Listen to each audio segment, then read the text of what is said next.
Hey everyone, what's a soul reading? What are the Hall of Records?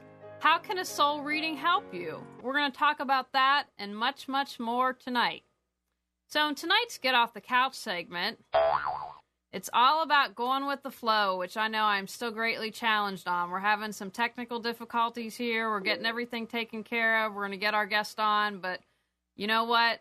Sometimes in imperfect, it's perfect. So sometimes just hang out, go with the flow, and trust that everything will happen the way that it should. But I'm super excited. Tonight's guest is our first guest from South Africa.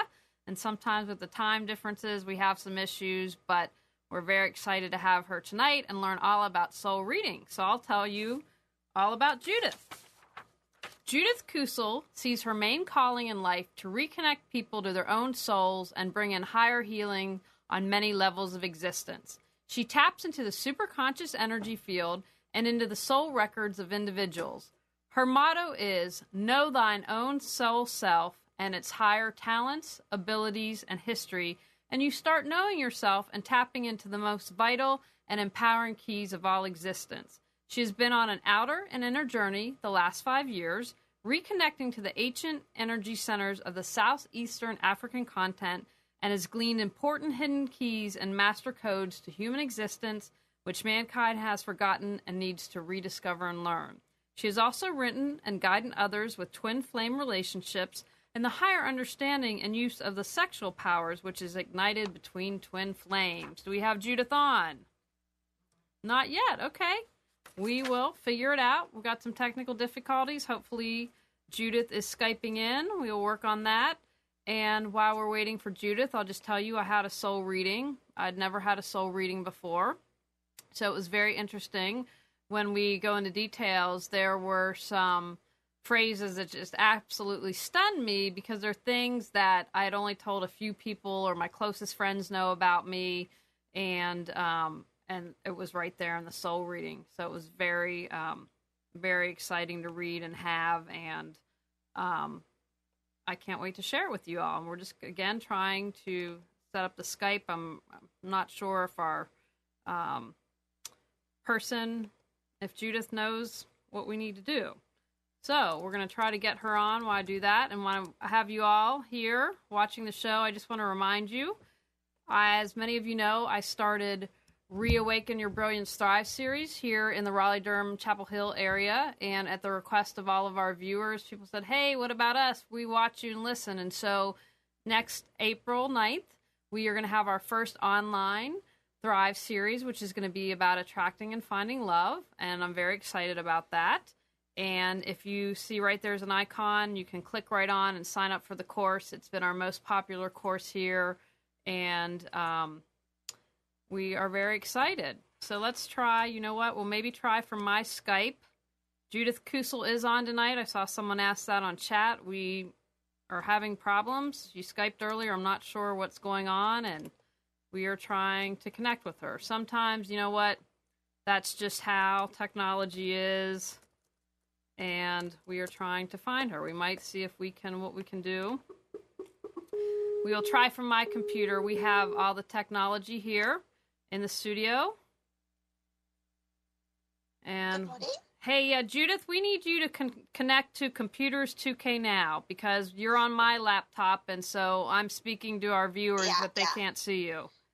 So I did connect, but they haven't returned my call. I phoned just now, but nobody answered. Okay, so but it should be. Did you ask to do a contact request to Amnon? Yes, I did. I'm sorry, to Computers 2K now. Did you do a contact request? Yes, okay. I did. Okay, you're not coming up. So you know what? We'll just, if the viewers can hear, we're just going to do the interview like this. How does it sound? Amnon's shaking his head. I think so. Well, until we figure out technically what to do. Tell it to do it again. Can you try to connect with Amnon to Computers 2K now? Okay, I'll do that. At 2, and then if not, I'm going to call you back, and they'll have to look at my pretty mug all night. Okay, all right. Okay, let's try that. Okay, everyone. Sorry about that, but sometimes, again... That's okay. Okay. Okay. We just got to go... It's Computers. It's Judith, Judith, Kusel. All right, everyone. Dithkusel. The only one comes up is Nature's Valley, United Kingdom. Okay, so we're gonna. That's her. Okay, yeah, we're gonna. Yes, no, it's not. It's in South Africa. So. Well, I mean, she could have put whatever she wants to. Okay, well. Ask her. She's off the line now. Sorry, everyone. We're just trying to get her on, and if not, we're just gonna have to do tonight. Again, I'm very excited about soul readings. It was very interesting. There was lots to learn here. And again, not sure what the issue is and connecting with Amnon. So if anyone out there has ever done a soul reading with Judith, we'd love to hear about your experience. We'll get into a little more detail about what that entails. It's not a psychic reading. I would not call it that. That's a question we will ask Judith for more clarification. But it was very interesting. One of the things, I'll just go ahead and talk about it now. Only people who are very close to me know that all of the listeners and viewers know I'm engaged because I was very excited about that. And but we really want to have children. And never in my mind did I think I'd want twins, except for the last couple years. I felt this desire, this need to have twins. And that what was very interesting about the soul reading, and again, only people that are very close to me know about this desire, is that that's one thing that came up in the reading with Judith, is she said, I see, you becoming parents to twins, which I thought was very interesting. And the other thing was that I don't even think, told anyone, so I'll just tell 3,000 of my closest friends now, is that I always thought I'd know the moment that I conceived. And that was something that she had mentioned. And so I just thought that was very interesting because I'd never even said that out loud. And so it's just interesting to me. As I've said on the show before, I definitely retain a healthy amount of skepticism. But things like this happen that I'm just like, wow, you really can't explain it. I mean, why that way, saying that way, and in the moment and all that. And so I find that very interesting and exciting. And we also, in the soul reading, talked about my career, which, again, was wonderful. And I had a strong interest in. And you know what? We are just going to call Judith back because I'm not sure why she's not able to Skype. If that's her, if it says... It's not, because she's in South Africa. It doesn't matter. You can say the moon. Hi, Judith. We have you on, Good but morning. we can't see you on the show because you're connected to my laptop, not the studio, and I'm not sure what's going on. Have you tried to Skype Computers 2K now? Yes, I have, and I've dialed and there's no answer. There's no... What? Okay, what say you? Ask her if that's her, if her Skype says that she's in the United Kingdom. Does your Skype address say that you're in the United Kingdom? I'm not quite sure. Let me just check. Does it say Nature's Valley? Nature's Valley. Is that... Yeah, I'm in Nature's Valley. Yes. That is South Okay. Africa. All right. I'm going to pop off with you, and then we're going to call you, and we'll be able to see you. Okay? Okay. Hang it All up. We'll get you soon. Thanks. All right, everyone. We're going to have her up shortly. But you know what? The good news is sometimes, again, I have to take my own advice and go with the flow, which is a challenge with me, and but we're working on it. So we're calling Judith up right now. And again, thanks everyone for your patience. I'm very excited to have Judith on tonight. I think it's going to be really interesting and lots of good things. And we're very excited. And we're calling her now. And hopefully she'll be coming up. That was not her name. Her name is Facebook : Judith Kusel. Okay, well. Do you see that over there? No, I don't see that. But we'll hopefully get her on. And we're calling, and I'm not sure. It's not connecting. Well, It's routing. Okay, so what do you think we should do? Okay, so soul reading. Okay, we're hopefully getting Judith up here. Has anyone in the chat, then we have a lot of viewers tonight, very excited for you. Has anyone in the chat ever had a soul reading? I'd be curious to know about that. Would love for you to share your experiences. And we'll just see. Not sure what's going on here. Well, I mean, I think there's a problem connecting her. But you are connected. but I'm with connecting her. It's So the how about, same can we move a network. camera to my laptop so we can get her? Okay, well, you know what? I think we at this point, Oh, wait. Is that you? that's me calling her. See, I cannot even get it to start. Okay. So we will just call, and if we... Hello? Hey, Judith, we're just going to do it this way. We're not able to connect with you. We've never had this issue. I don't know what's going on. We're going to turn a camera on my laptop, and we're going to figure it out. So, Okay, all right. okay. Well, I'm told we're not. My producer says no, that we're not going to turn a camera. But let's get started because we have lots of good questions, and we have a lot of people on chat. I talked briefly while we're having technical issues about my soul reading. But can you explain to us, what is a soul reading? A soul reading is my ability to tap into the records of your soul. But it's not the records that are normally tapped into, which some people call the Akashic records. It is the records that are actually housed at the divine source itself, which is God's own records of a soul. Okay, and so so it's God's records. How is that? Because I've heard of the Akashic records, and I know we actually have a chat person on tonight who has the name Akashic records. How can you differentiate between the Hall of Records and Akashic records? What's the difference? To me, the difference lies, and I've actually asked this, and I was told that every planet and every solar system and every universe and every galaxy has their own records, which are called the Akashic records. But then there is the master records. I call this like a computer mainframe, where everything that has ever been created has been recorded. As for want of better word, I use the word super consciousness field, which to me explains that we're tapping into something that we could not tap into before as a planet is raising its consciousness. Okay, fantastic. So we're just, how's the volume, everyone? Okay. It's in the microphone. We're just going to go with the flow, everyone. So what is the super consciousness that you just mentioned? In all of creation, the minute that something is created, it is conscious. In other words, it's a type of energy that is created. So your soul is pure energy. It's an energy field. And this mainframe computer, to me, is like this absolute flame. It's like a huge flame of light. And within that, it's got all these other particles of light, which is your soul. So your soul group is one group within that flame, and that is recorded in the overall flame. So everything that is created, whether it is in the animal world or in the elemental world, or whether it's in any form, even if it's in a gaseous form, is recorded in that superconsciousness field.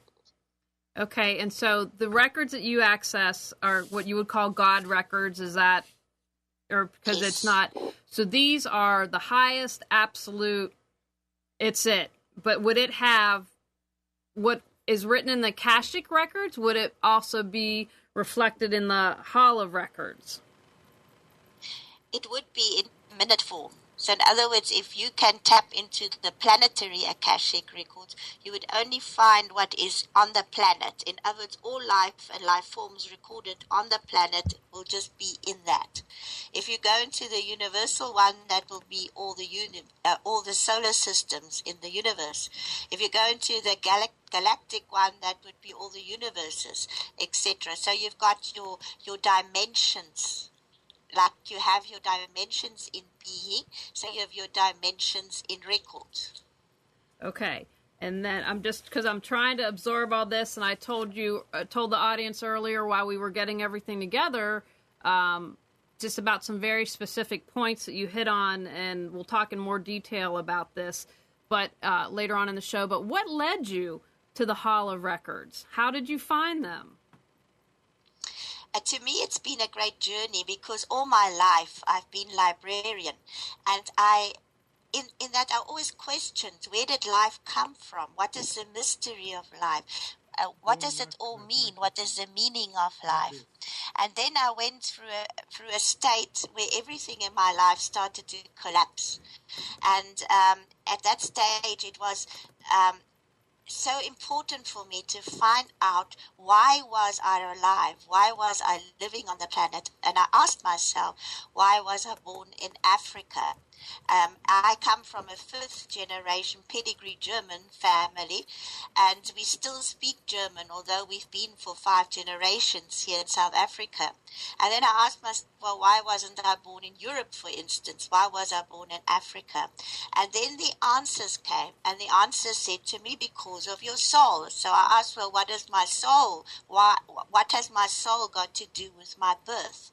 And then I was told to go and look at a map from Africa. So there I was, and I was poring over this map of Africa, and I was finding where I was born.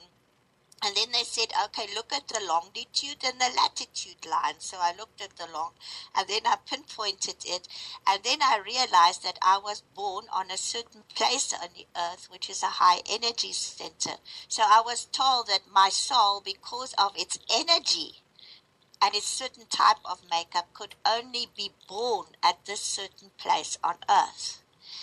And that opened a whole new vista to me. And then I started actually asking about energies. Now, what makes this place in Africa so important that my soul could only be born here? And so one question led to the other question, and it became an inner and outer journey, in that I was tapping into the energy fields in Africa, but understanding at the same time that everything is connected. We are connected to the cosmic energies, we are connected to the earth energies, and our soul is connected to a super consciousness field, which is the divine field, which is God. So it's all connected. We've got a question for you here on chat, Judith, from Dehalia. I'm not sure if I'm pronouncing that right. She would like to know, what does the Hall of Records look like? It is a massive flame. It's a massive flame. And if you can think of a circle, a massive circle, then each soul group is a tiny dot in that circle, and that all makes up one huge flame. In fact, it's such a flame of light that you would not be able to look into it, because it's so brilliantly bright. And so how do you, now, are you the only person that can access this, or how does that work? You've got to get frequency and vibration up to a certain level before you are allowed to tap into those records. In these last few years, I have gone through stringent purification. I've actually been through an immense initiation where I had to shed skin after skin after skin. And in that, I actually started to raise my consciousness level to such an extent that I cannot tap into it. Everybody will be able to do this journey at one stage or another. It's just that some of us are pioneers, that we are remembering, because a lot of our souls were attached to the first civilizations on Earth. And with my asking why I was born in Africa, for instance, which is what my books are about, is that I discovered that the first civilization was in Africa, because all the continents came together. There was just one single continent. There weren't like many continents. There was just one continent. And the heart of all civilization started here in Africa. So we hold the heart center of the world. And everybody always looks at Africa and they pull up their noses and they say, oh, what good can come out of Africa? Look at the poverty, look at the crime, look at everything else. But the thing is, what people don't understand, that it has been hidden on purpose. If you look at it, it's the mystery of life itself. And Africa will only reveal her true face to you if you are willing to dig deeper. And to me, that's a metaphor for life. All these things, all these gifts, all these talents will not come to you if you are not prepared to dig deep inside yourself. I love that. I think that that's so true. And I want to remind everyone, if you're listening and you'd like to chat a question to Judith, I'm sure she'd be happy to answer it, and I will ask it. Or you can call in at 919-518-9773 or Skype Computers 2K Voice. Now, I had talked earlier, Judith, someone had asked and wanted to know, is what you do, would you call it a psychic reading? And I said I wouldn't call it a psychic reading, but what say you? It's not a psychic reading. A lot of people ask me, do I channel? And I say, no, I do not channel, because I have been trained to channel. I am a trained teacher of a Diana Cooper School of Ascension. And in that, we were trained to channel.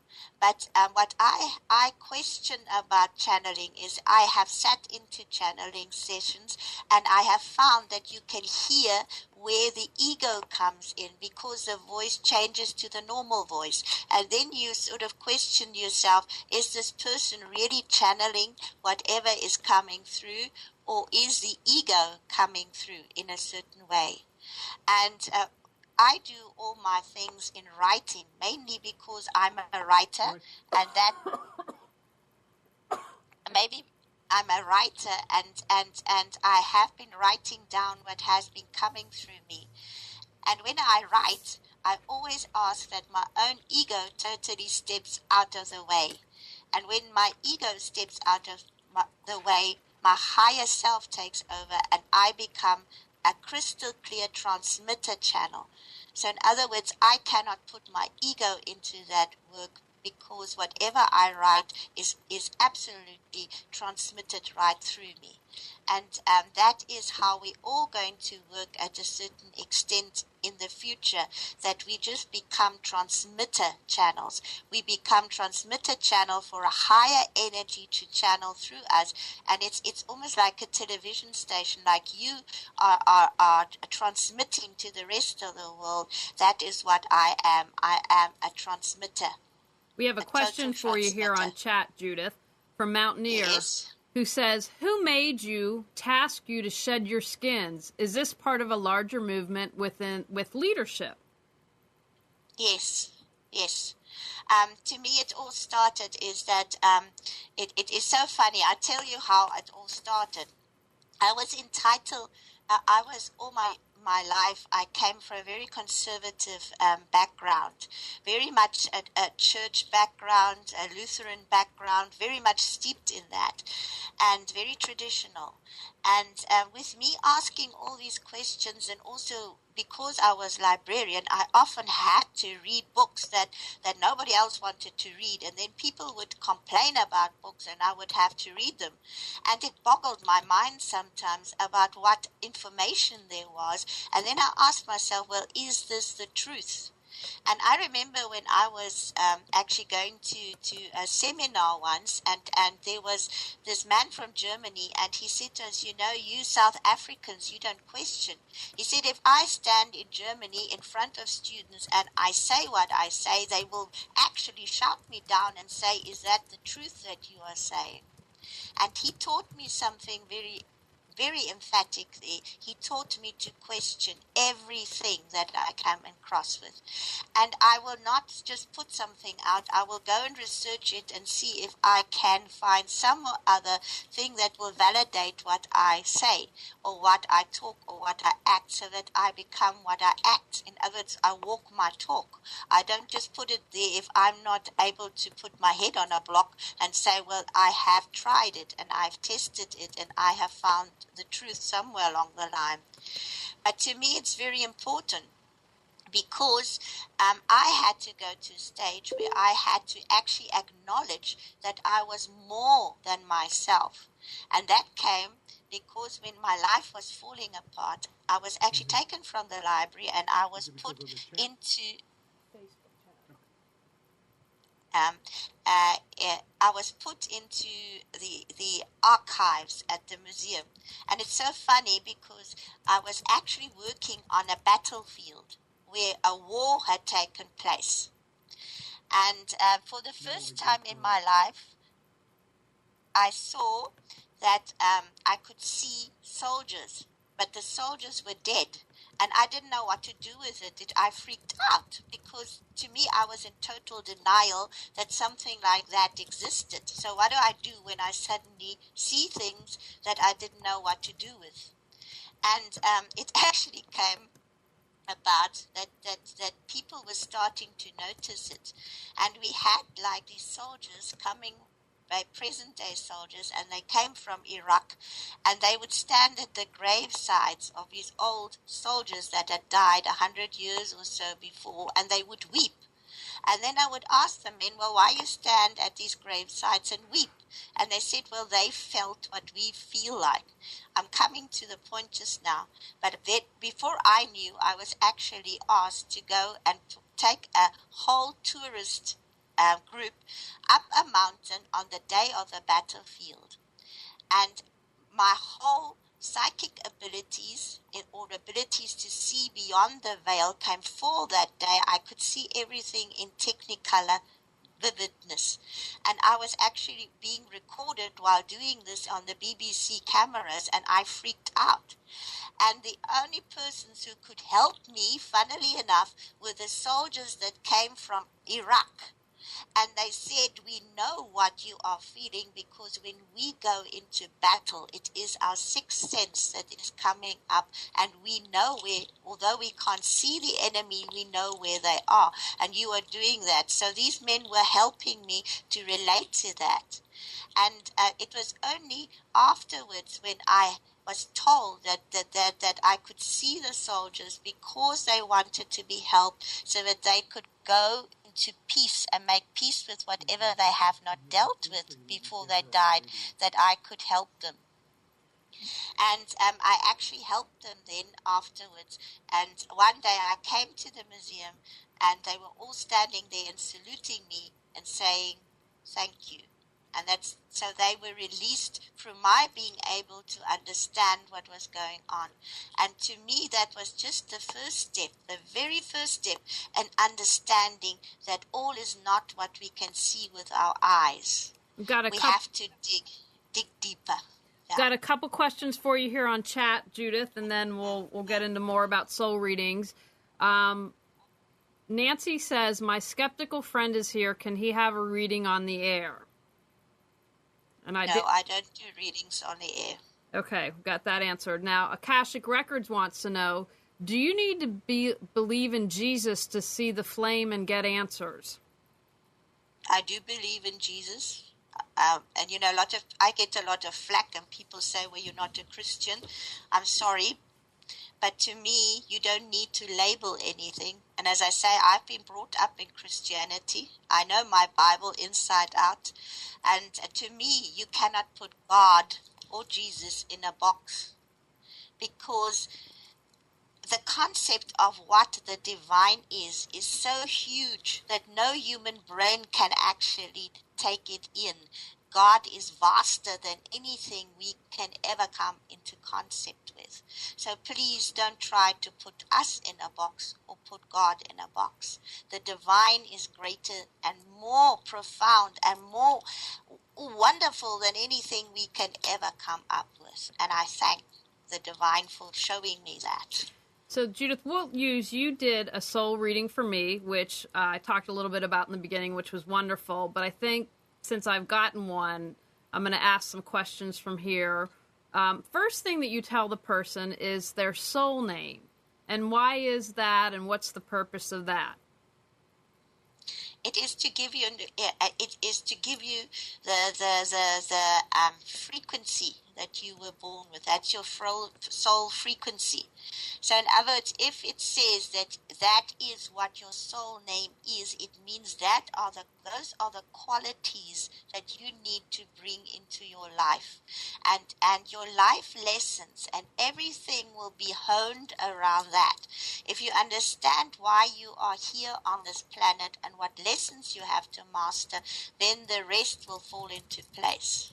And then the other thing, I loved all of it, which I love was my soul group name, which I will share with everyone, which were the Loving Ones. And I thought, I love that. So how would I know if, like, for instance, are you a part of my soul group? How would I know who my soul padres are? you normally would find that you have a deep connection to them. It is the minute that you see them. I always say your eyes are the windows to the soul. And the minute that we actually connect with them, there is this feeling of intense familiarity, like we've always known them. But we're also comfortable with them. They're like our own family, but they're not like our excuse me, your physical family, which often means you've got people from different soul groups within one family, and they don't always get along, which is also because we've got lessons to master. But your soul family, they will immediately be on the same frequency as you. You see, I'm coming back to that energy. It's the same energy as you. That's the difference. We've got a couple questions here for you on chat. Trish wants to know, does she include information about twin flames in her readings? And I can say yes, because my fiance, apparently I did not know this until Judith did the reading, which was fascinating what she said about that, but is my twin flame. And can you talk a little bit about twin flames?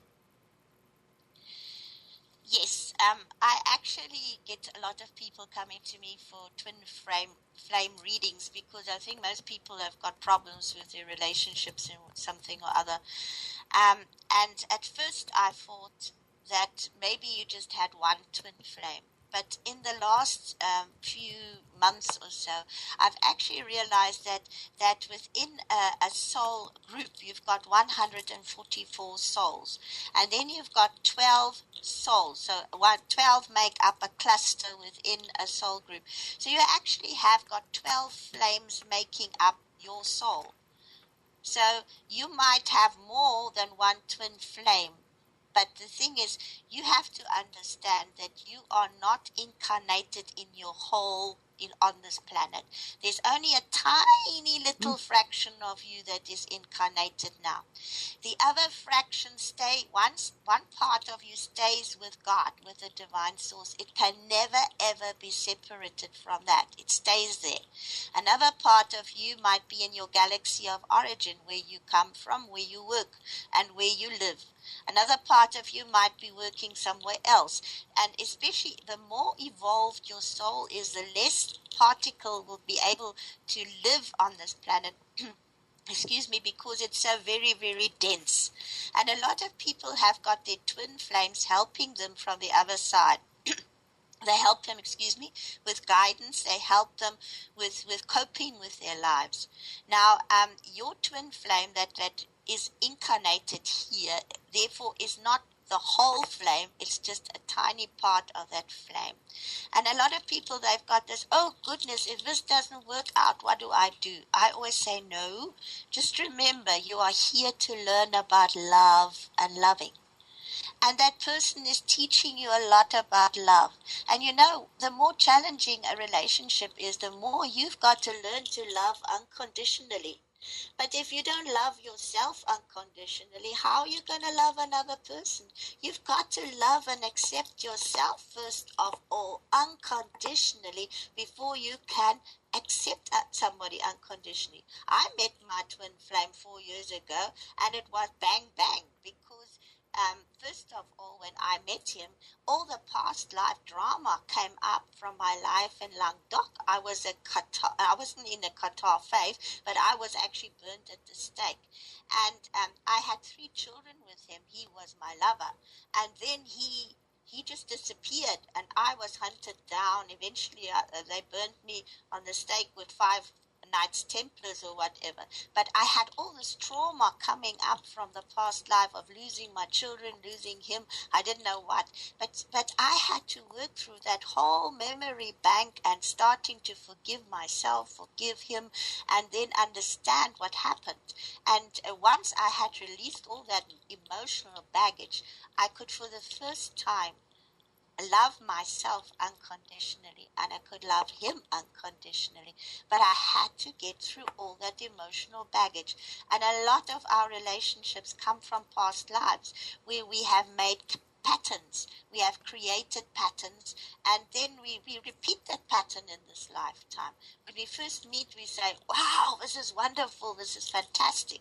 But then reality of life starts moving in, and we forget all of that.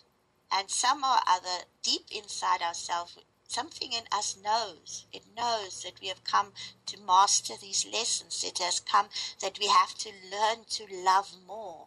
And that is the gift of our time, is that we are learning to love more. We are learning to open our hearts, and we're learning to open ourselves. And you know, the more open your heart is, the more open your body becomes, and the more you can embrace the other with all their things and come back to the state of love. And then love-making takes on a new facet, because we come in the state of love, and we come in the state where we actually see the divine, the God in the other, and then it becomes a beautiful dance. And that is what we've got to relearn. I think I can absolutely agree with that. I've loved everything that you've said. I think that that's absolutely true, and I believe that I had to love myself unconditionally before I could find Tony. I don't think it would have happened until I was able to do that, and went through a lot of hard work to get there. We've got a couple questions I want to get for you on chat, Judith. You find them here. Tylenol Jones wants to know, so how are soul groups classified? Is there a common denominator? Each soul group, as I said, has got a name. They've got a name, which is the frequency. So every single soul group has a frequency. And that is, to me, is the beauty of creation. If you look on the whole of creation, everything has got a sound. It's got a frequency. And so in other words, if somebody is not on the same frequency of that soul group, he or she will not be on the same frequency. It's like you make beautiful music, but if everybody sings their own tune, then it makes a bit of a discordance there. I don't say you shouldn't get involved with people from other soul groups. It's inevitable that you will. It's just that you will not find that same frequency, that same like feeling of at homeness or comfortableness or a vibration with them as you would with somebody of your own soul group. I have a question, and then we had another question on chat, because that just reminds me. I found, as I continue, I would probably use the phrase vibrate higher, that Yes. It's very challenging for me now to be around certain people. It's almost like nails on the chalkboard. It's like I physically cannot stand to be around certain people. And I wonder if you have any thoughts about that. Yes. There's a lot of us that are very sensitive to vibrations. Like I can walk into a crowded room and I will immediately pick up where the trauma is, who's in pain or whatever else. And with some people, I will immediately feel, okay, don't want them in my space. It's not because you don't like them or whatever. It's just that instinctively you read their vibration. And some people put out a very, very low vibration. It's not because they are conscious of it, but unconsciously they're there. And the higher the more you are tuned in to the higher vibrations, the more you will not be able to stand the lower vibration. And it to me is wonderful, because I actually asked them, I said, what is ascension all about? And they said that a lot of souls have now been prepared to move into the higher frequencies. And in other words, you become more and more awakened to who and what you truly are. And the ones in the lower vibrations who have not woken up will not be able to step up in frequencies, because it's fear-based, because the lower your vibration, the more in fear you live, the more you live in a box. You don't want to go out of that box. You don't want to stay in your comfort zone. You don't want to move, because you think that it's scary to move out of anything. And the higher you go in vibration, the freer you become. The more you understand that there's nothing to be afraid of, the more you'll be able to live your life in an empowered manner. And that is my whole aim with soul readings, is to empower people and say, "Ma, look at this. You've got this beautiful soul. You've got all these abilities. You've got all these talents. Now use them. Use them in higher service to mankind. Wake up and see the glory of yourself."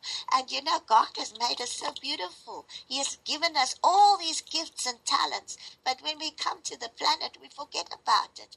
And you know, we grow up as babies, and then we're told, you know, like as child, I used to see things, and then it made the adults uncomfortable, and so I was told to shut up, which is basically what. And then you think, oh well, there's something wrong with me, you know. And the more you try to fit into that box, the more you feel but uncomfortable, because you feel I don't really belong here. And like me, all my life I felt I don't belong. And it's only now that I've tapped into my soul and my high abilities to realize, well, I come from another galaxy, which is okay, but there are so many other people who feel just like me. And because now you tune into the people who are on your same vibration, and you understand, but wow, I'm not alone. There's all these people that are here, that they're on the same vibration, they're on the same frequency. And to me, it's wonderful, because my world is going out, work is going out into all the world now. And I get all these people from all over the world writing me letters, coming to me for soul readings, reading my writing, and I'm understanding that we are all one. You know, it is us that feel separate, when actually there is no separation. We are all one. And the higher we are in frequency, the more we understand that. And the fear goes away, which is wonderful. And we get to the state of love. That's wonderful. We've got a question here from Ace, and then I want to go back to my soul reading to give people kind of a better understanding of what exactly it is, because I've never gotten a soul reading before. I don't know if you're the only person that does it, but I want our listeners to have a better idea. But Ace wants to know, in time and space, is the Hall of Records physically close to the Akashic Records and Astral Library? To me, in my inner space, I always see it, the ones in the planet look like a hall, a physical hall, like a vast library. But the higher you go in dimensions, and we must remember that in the evolutionary scale, mankind sits right at the bottom, because we actually went from the seventh dimension back into the third, and now we're stepping up into the fifth. Now, if you think that your soul group is always evolving, and all of life evolves, everything is always recreating and creating. So it's an endless phase, and so you've got these dimensions of records, and the higher in the dimension, the less it has a form.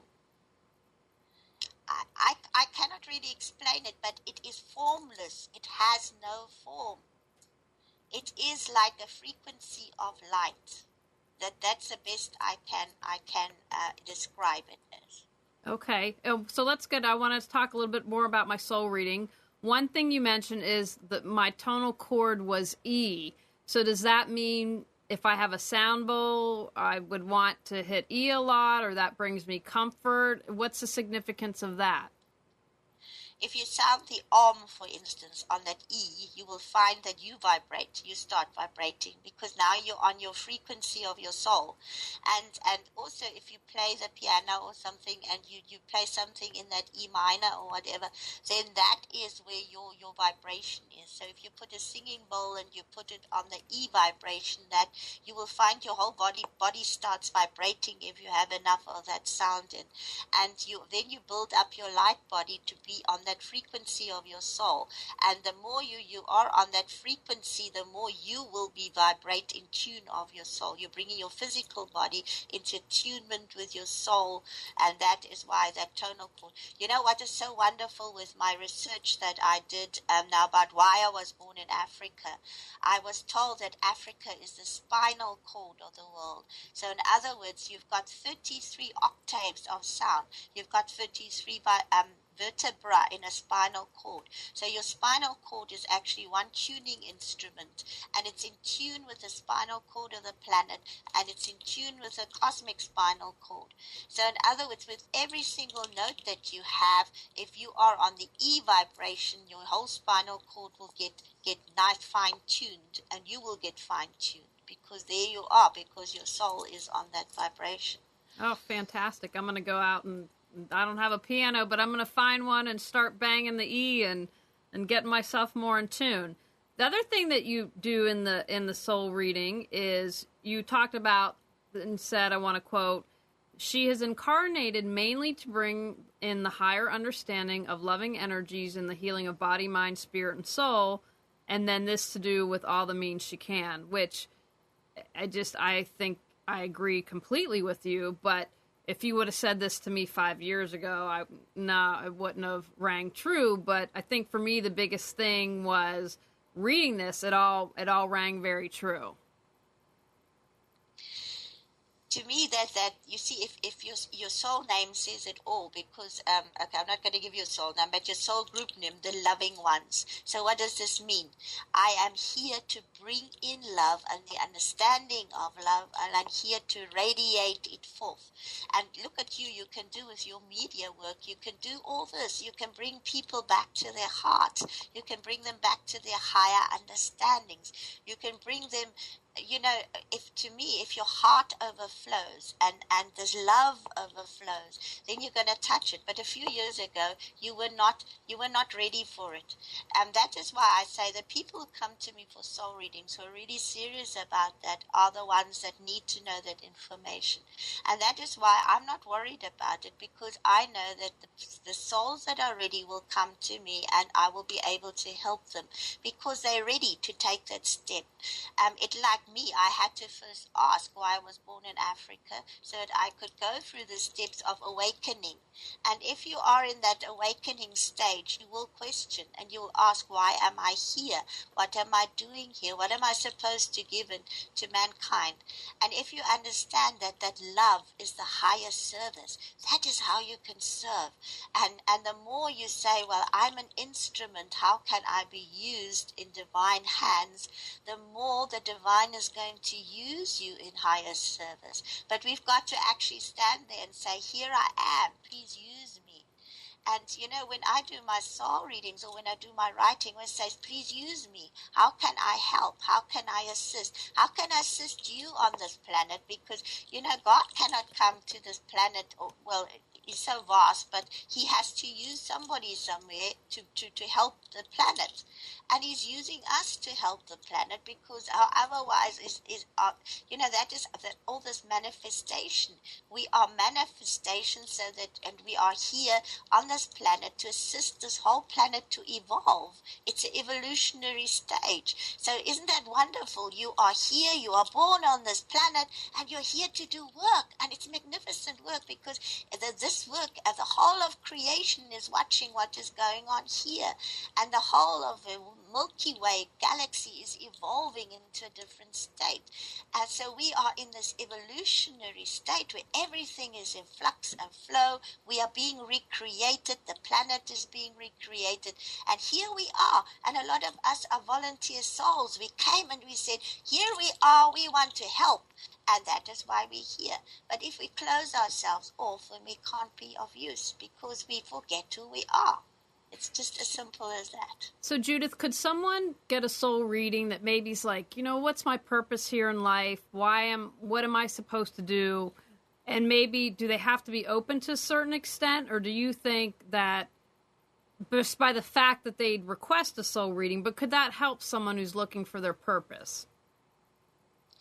Yes, I do get a lot of people that come to me and say, well, I'm in this flux at the moment. I'm not quite sure where to go to. I have helped a lot of people that way, and they read the soul reading and say, wow, I've always known this. Or, I've known it, but I was too scared to step into it. I had women, for instance, that come to me and they have this fear. They know they're supposed to do the work, but they've got this terrible fear of stepping in it. And, the fear comes from a lot of us being burnt at the stake or being persecuted in past lives, and now we've got this fear that if we step into this calling now, that somebody is going to kill us, which But the thing is, nobody can kill your soul, because there's your soul. It's back again, and it's back again in higher service.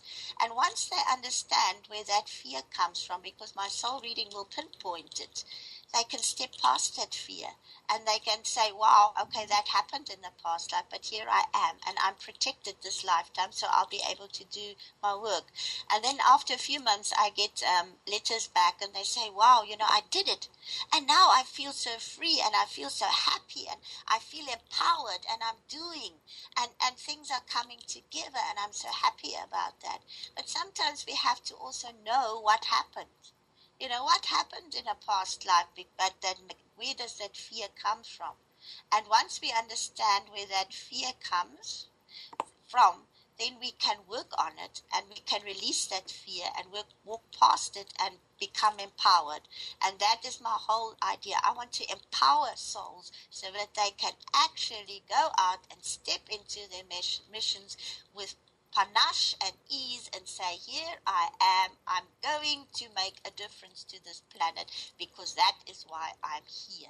Well, Judith, there are a couple things I shared earlier while we were waiting for you. People who are very close to me know that I'm going to have twins, and that I've been saying that for like the past 5 years, but it was very interesting that that's something you wrote about. Again, Judith was recommended to me by one of my favorite people, Lisa Transcendence Brown, who's like, you got to get this woman on your show. And so people who are close to me know that I've been talking to the twins for 5 years. And I said, look, as soon as we get your father, we'll be able to rock and roll. But I found it fascinating that you picked up on that. Because again, I'd never met you, didn't know anything. And the other thing was that you said was that we would both know when conception happened. And I have felt that my entire life and never voiced that to anyone. So it was just very curious to me that you picked up on those two things that just, for me, really stood out. And just in general with the soul reading, what was interesting about past lives. I haven't done a lot of work on that. So everything that you talked about and about teaching and healing just very much resonated with me and kind of explained a lot. And that just really sunk in and made sense. Yes, you know what? Before twins are before children are born, they look for the mother. So in other words, if I'm a soul and I want to incarnate now onto the planet, I first of all look for somebody who's my frequency. So, they won't come into a mother if the mother is not in some way the frequency. Like I was told that my soul sought my mother. My mother had the correct frequency for me, so I know that. And then they would hover around the mother, like they will be there, and they wait for the mother now to catch up like you with your partner. But, what people don't understand, and I think this is something that to me has become a mission, is that I want to really make people aware of not having or conceiving children if it's not conceived in utter love for each other, because you really have to connect to somebody who's on the same frequency as you. And then in that moment of conception, let it be in love. So that whatever is conceived in love, hold that in love and nurture it in love. And and if you actually see that these souls are attracted to you before they are even conceived, then make that a beautiful act so that the child will feel from the moment of conception, I have been born and conceived in love and in great loving relationship. And then that child will feel love for the rest of its life, because it always will feel I'm wanted and I'm here for that. I really have been conceived in that love and that beautiful thing that my mother and father wanted me, they desired me, and it was born in love. And once that conception has taken place, once that egg has been fertilized, those souls are already attached to that. And that is why I always say, be careful about abortions. What are you doing? What are you doing? That child didn't just come to you for nothing. It was hovering around you, and it was asking for you to be its mother. And it's beautiful because, I remember that we were in this class once, and we were having to do these exercises about activating our 12 chakras.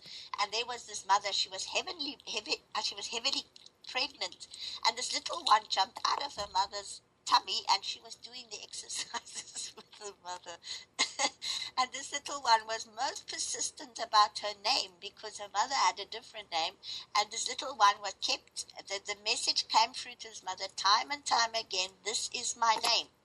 And with this, that we were going through these exercises, and she started to realize, and she said, yes, I know this child has to know that's her name, because that is what she wants to be known. So if her names come to you, take heed, because that name is in tune with the soul name, and you will see that they vibrate on the same frequency. In ancient times, when a child was conceived, they would already go to the temple, and the high priestess, who was a transmitter channel, would already pick up the soul name and would pick up the name the child wanted to be known as, so that the two would be on the same vibration, and it will be in tune for the rest of its life. Well, we've picked out the name, so we just got to have the babies now. We've got a question here from Trish. Is a reading a written report? Yes, it is, or over the phone. And I'll let you explain. You told me why you write that down, why you do a written report. I do writing. It's in writing because I always ask that I'll be a crystal clear, authentic, truthful transmitter channel of the divine source. So that's God itself. And my own ego totally steps out of the way. So I know whatever comes through is not from me. It is from a higher source. I am the mere transmitter. So that is why I don't channel them. I do not want to get my ego involved. My ego's got to step out of the way. Because you must remember, I just work on people's birth date. I don't know them from Adam. 99.9% of the people I do soul readings for, I've never met in my life. So I don't know. I ask for photographs, but actually I don't need a photograph, because I go purely on the date of birth. I don't use any astrology. I don't use any cards. I don't use any tools.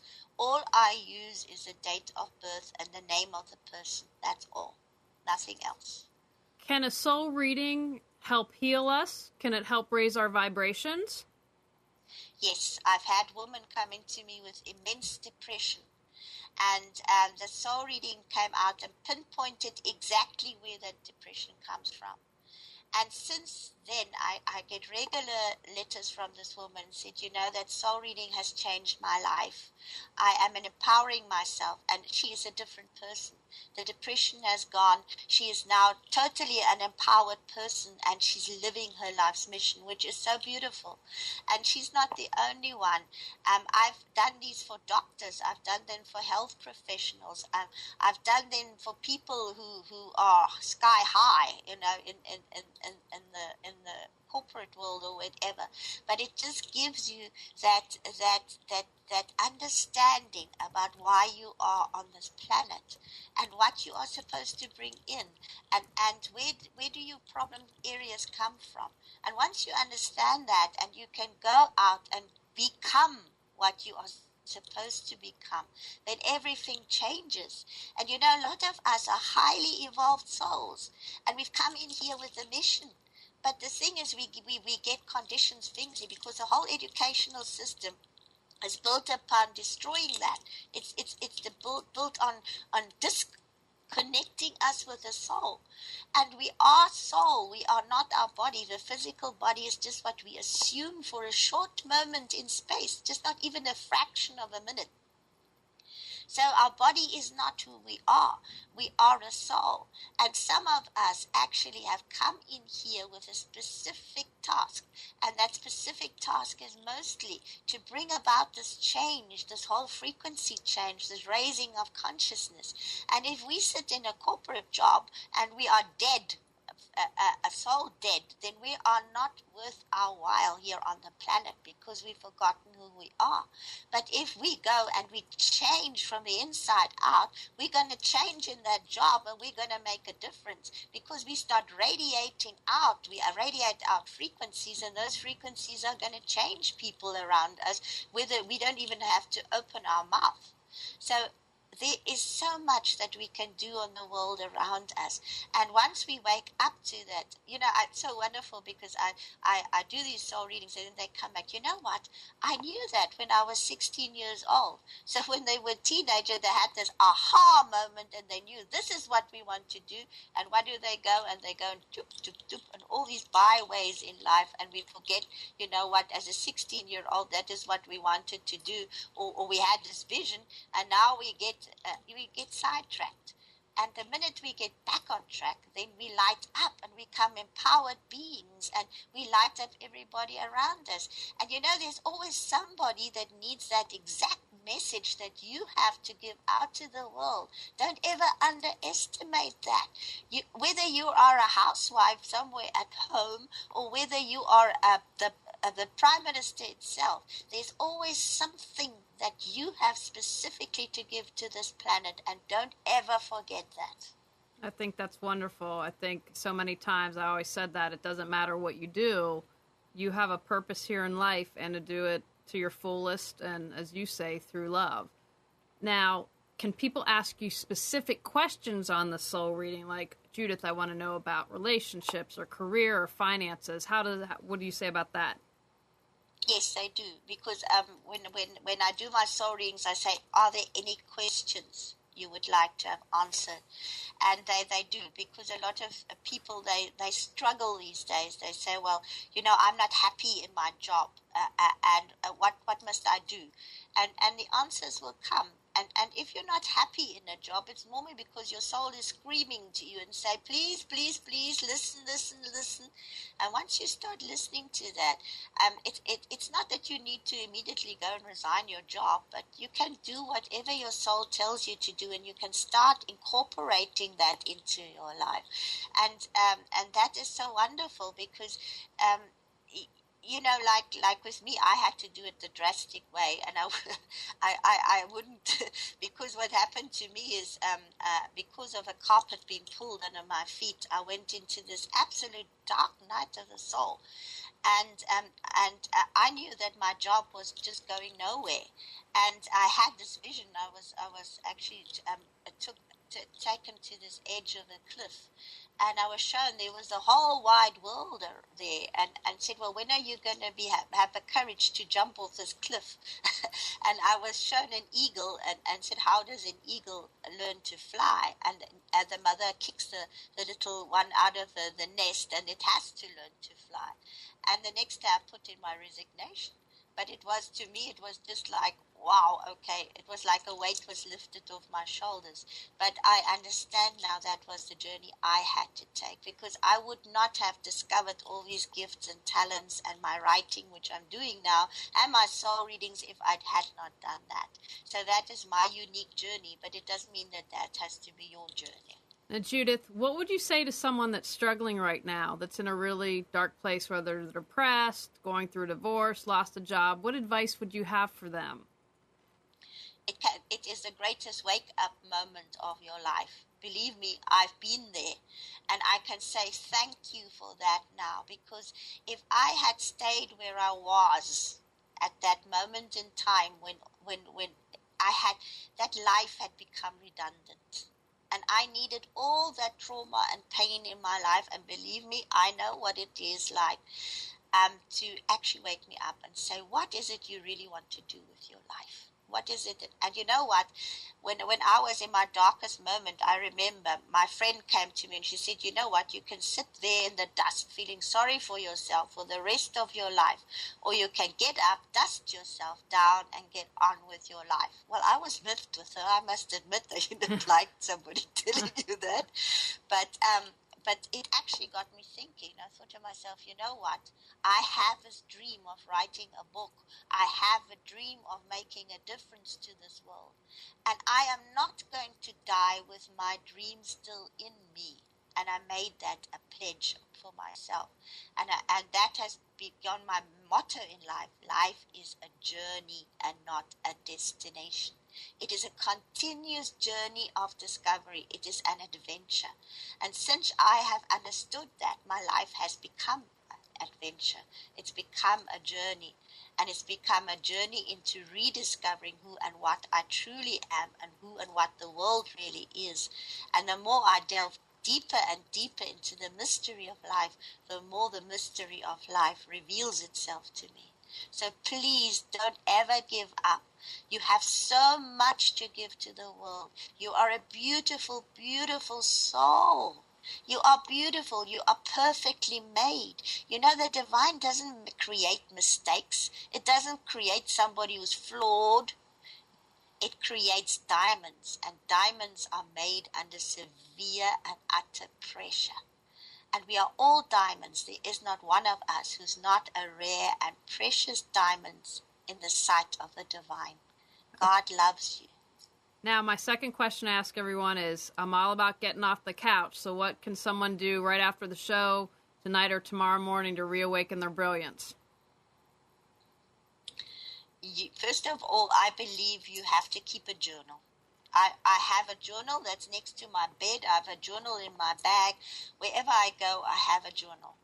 And in that journal, just write down, what is it? If somebody gave you $1 million today, what would you do with it? How would you serve the planet by having that? And then go and write it down and say, what is my dream? What have I always felt deep inside of me? If I really go into my core soul, what is it that I want to gift people with? And you can pray about it and say, just give me this vision for my life. Give me this impetus for my life. What is it that I really, really and truly wish to give as a gift to the world? Okay, and Judith, how can people find out about you and get soul readings and more information? They can email me at Judith Kusel, that's Kusel, @gmail.com. They can look at my website, which is http and then www.judith_Kusel.com. Or they can read my blog at judithkusel.wordpress.com. Or find me on Facebook.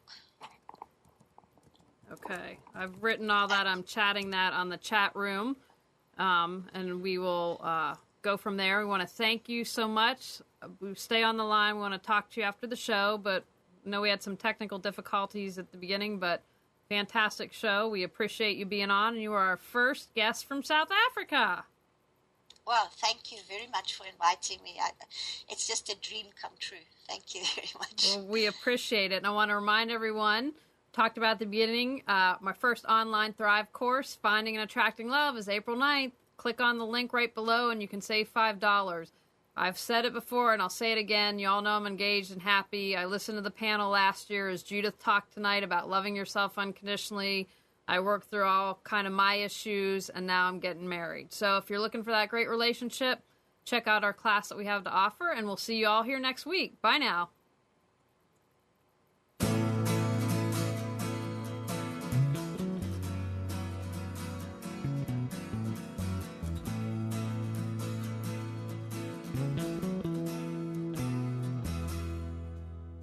You are tuned to the Nissan Communications Network. Our weekly lineup of call-in programs includes Computers 2K Now with Amnon Nissan, Sundays 9 a.m. till noon. Carrie's Psychic Cafe with Carrie Silkowski, Sundays 8 till 9 p.m. Health In with Debbie Bruck, Mondays 11 a.m. till noon. Breaking Free with Marilyn Shannon, Mondays 8 till 9 p.m. One Chic Mama with Mary Michelle, Wednesdays 4 till 5 p.m. Reawaken Your Brilliance with Julie Seibert, Wednesdays 9 till 10 p.m. And if you tuned in too late, you can always watch each program in its entirety or download an MP3 audio file of it at www.nissancommunications.com. Sponsored by ThatVidBlasterGuy.com CarolinaApparel.com, and DeltaForce.net.